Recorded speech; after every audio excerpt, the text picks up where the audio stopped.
Selamat datang di Pillow Talks by Ibunda ID. Aku Astrid. Aku Nadia. Hari ini kita mau ngobrol nih bareng Kak Kesia Ausi, MC Psikolog.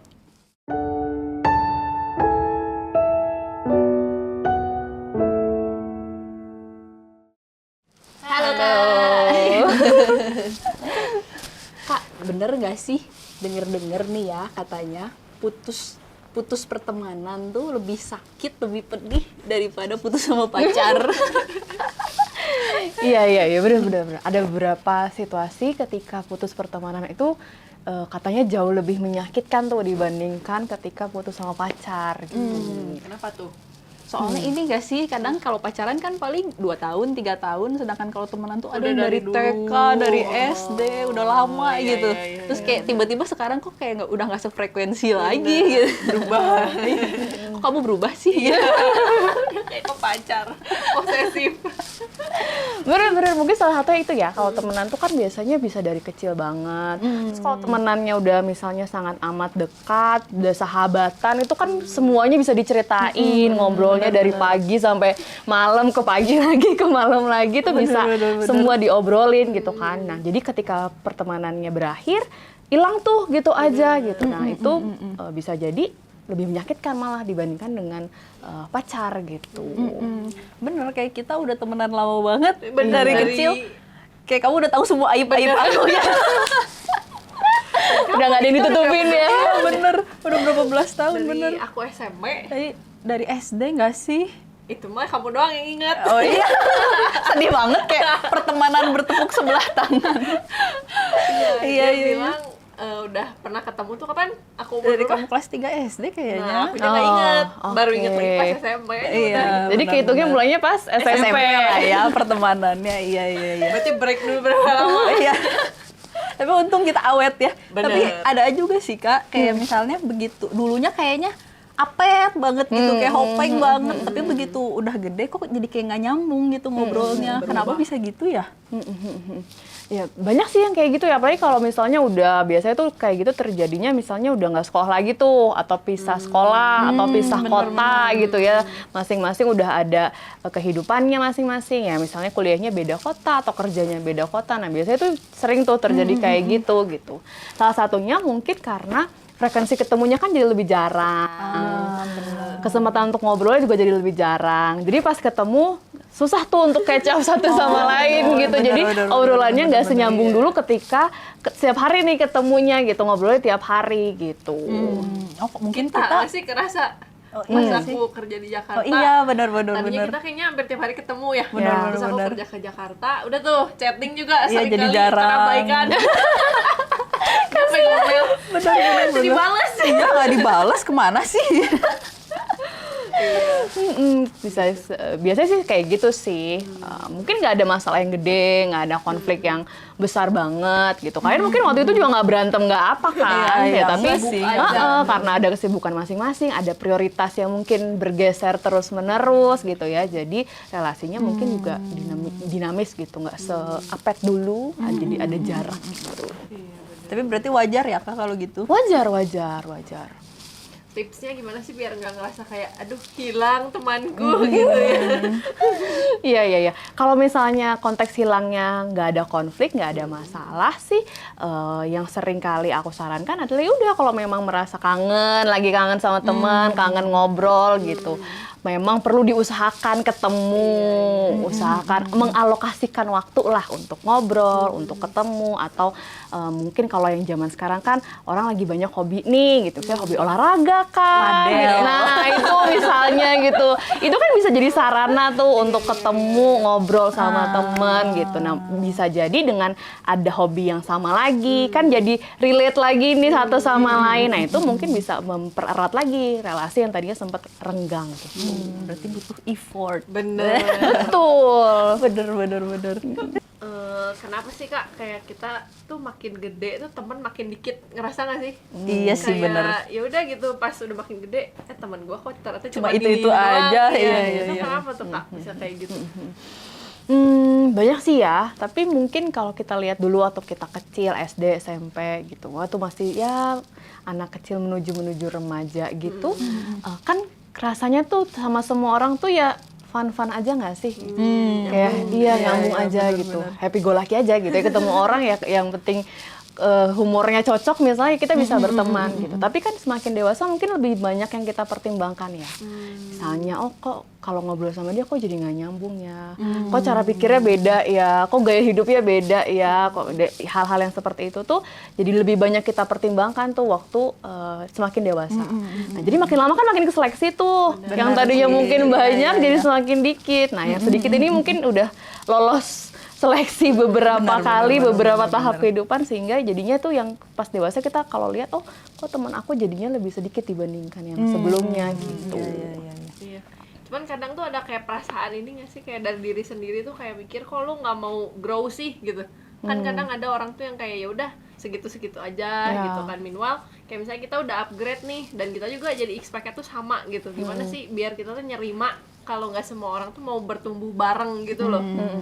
Iya, kebayang sih kalau kayak gitu kan mungkin jadinya kita capek sendiri ya ini ya. Udah mengusahakan, udah narik-narik tapi orangnya nggak mau gitu, betul. Nah mungkin kalau sebagai temen sih it's okay kok kita ngajak temen kita untuk tumbuh bareng, berubah jadi lebih baik. Itu kan kadang-kadang bentuk care kita ya ke teman gitu. Tapi mungkin kita juga perlu sadar batasannya aja sih gitu. Misalnya kalau kita udah coba A, B, C dan tetap dia nggak berubah, ya udah mungkin bukan saatnya kita untuk mengajak mereka untuk berubah juga kan gitu.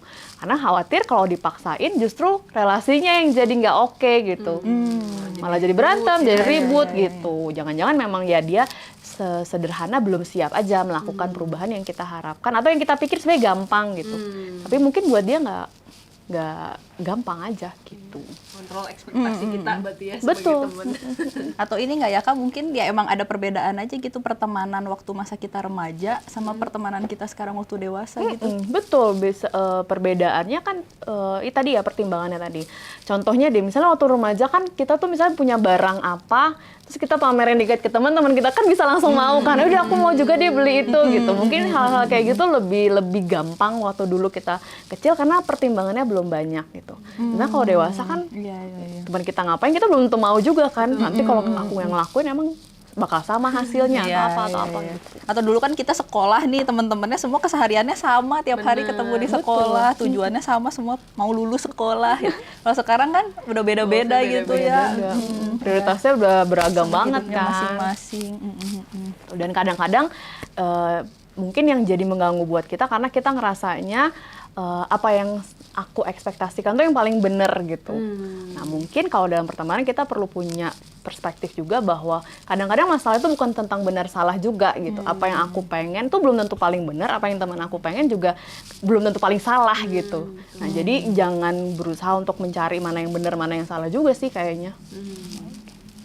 Saling menerima intinya ya. Kalau misalnya nih kayak dalam pertemanan gitu kan, misalnya kita temannya lagi banyak, tapi kayak ada beberapa orang yang mungkin kayak pengen kita cut off nih, karena bukan karena kita hate the person gitu, tapi lebih kayak ke ya udah kayaknya Udah kurang nggak sejalan. nyambung, iya udah nggak sejalan. Itu fine nggak sih Kak? Oke, sebenarnya cut off itu kan memutuskan secara total gitu ya, misalnya interaksi dengan orang tersebut gitu. Kalau memang setelah itu dilakukan berdasarkan pertimbangan-pertimbangan yang matang gitu ya, kita sadar betul kenapa kita melakukan itu, ya nggak masalah gitu. Tapi yang sering kali atau yang kita perlu hati-hati adalah jangan semuanya kita jadi cut off gitu. Kadang-kadang karena udah terlalu sering jadi kok jadi sendirian ya gitu. Nah kalau buatku sih yang sering kali aku sarankan adalah bisa nggak sih sebenarnya teman-teman itu kita gradasikan gitu.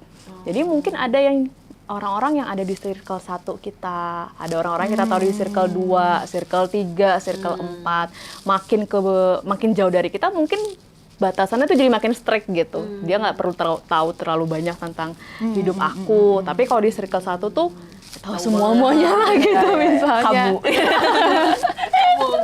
Itu misalnya gitu. Nah, kalau setelah semua batasan-batasan itu dibuat, terus tetap nih kayaknya orang ini tetap mengganggu deh, tetap aku nggak bisa deh berrelasi sama dia dan cut off itu jadi pilihan ya nggak apa-apa juga gitu. Selama tidak melakukan hal-hal yang bisa menyakitkan orang lain ataupun menyakiti diri kita sendiri kali ya. Sesimpel ini nggak sih sebenarnya kayak nge-mute story orang?